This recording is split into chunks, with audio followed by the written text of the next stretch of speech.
Also ahead, she's the connection expert. Holland Haas is in the house to teach us all to get closer to the things that matter the most. She has great tips we can all use. I cannot wait. I've got a lot of questions. Keep it here.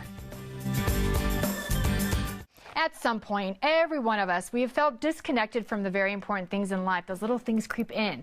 Meet the connectivity expert, Holland Haas. She's on a mission to reconnect you to your goals, family, playtime, boundaries, and independence. Especially, you're saying that there's so much that is consistently changing in our society that is making us just stay away. How did you start to notice this? I mean, more and more thinking people are not talking, they're not discussing. I noticed it twofold. First, I was facilitating some workshops and lectures, and what was happening is people were, they were connected, but they also were raising their hand and asking questions, and my brain kept hearing, I'm disconnected, and I didn't really know at that time what to do with it. And then I personally was walking through Central Park, and I was along what I thought was the bike/pedestrian path. And I was texting because, right, that's what we do. We have to multitask. Yes, I was. And I looked up and I was about 6 feet from a yellow cab. Which, yes, so I nearly was his new front ornament, except he saw me simultaneously and swerved. Thank goodness no one was in the other lane. But it did lead me to question, what was he doing that he didn't honk and see, right? You're in New York, come on. I mean, you're a Colorado girl. Yeah, I know. You know, yes. But still. So I realized I had crossed over to the dark side. And I needed to come back. Well, you wrote your book right here, and it is Consciously Connecting.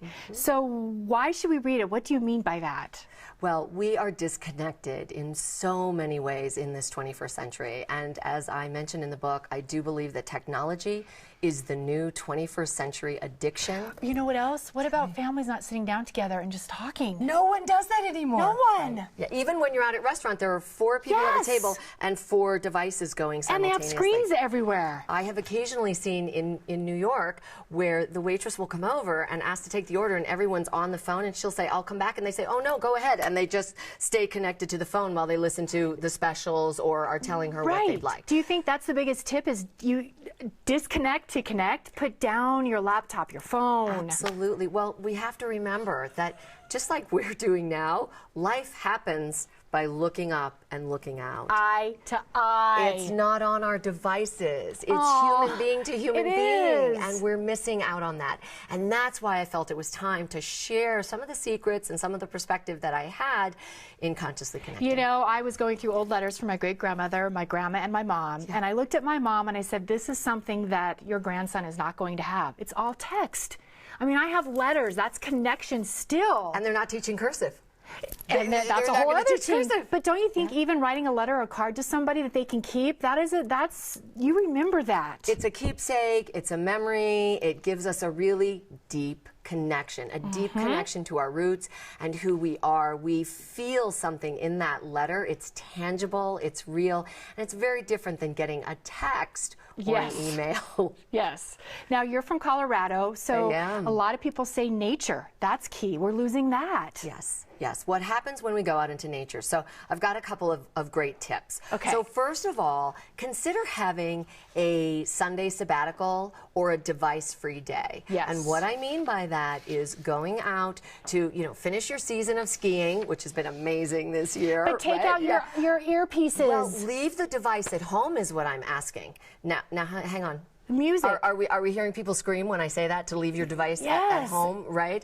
So if you can't make that commitment, then let's do something a little smaller. Let's do what I like to call going #off the grid. And what that means is you're going to make the commitment for the next 2, 3, 4 hours. When you go to that beautiful golf course, you'll keep the phone on airplane mode. We all know how to do that. Settings, turn it to airplane mode. Keep it in your golf bag. So you enjoy those 18 holes, you're connecting to the outdoors, you're connecting to your friends, and then you can check your emails and texts later. The same when you go riding through Red Rocks or you go out for a walk. You really want to commune with nature. Nature nourishes. We tend to breathe when we're at, breathe a little deeper. So the Mayo Clinic has said the deeper we breathe, it releases and reduces stress. Who doesn't need that in the 21st century? You know, but then I think of moms too that have to always be connected because the kid has a cell phone, the homework. I mean, moms need to disconnect. They do need to disconnect. So disconnect as a family. So Love it. Here are some great tips. Instead of doing games where mom is off doing emails or social media and the kids are off doing games on the varying devices, how about this? 50% of the games on the devices, 50% together as a family. Checkers, chess, old school, Monopoly, right? No, Operation, Yes, Sorry. right. I mean, Twister. Twister, that's the best. Oh my God, do you think we'd be able to do that still? I could do it. Okay. I ain't scared. Well, thank you for all this, and please come back to Colorado. I would love to. Thank you so much. Take those ear things out. But all right, learn Holland's simple process to reconnect in a disconnected world. Pick up your copy of Consciously Connecting at bookstores and e-tailers, but not on your day that you're supposed to not be on your devices. Learn more online, Holland Haas, that's HISS.com.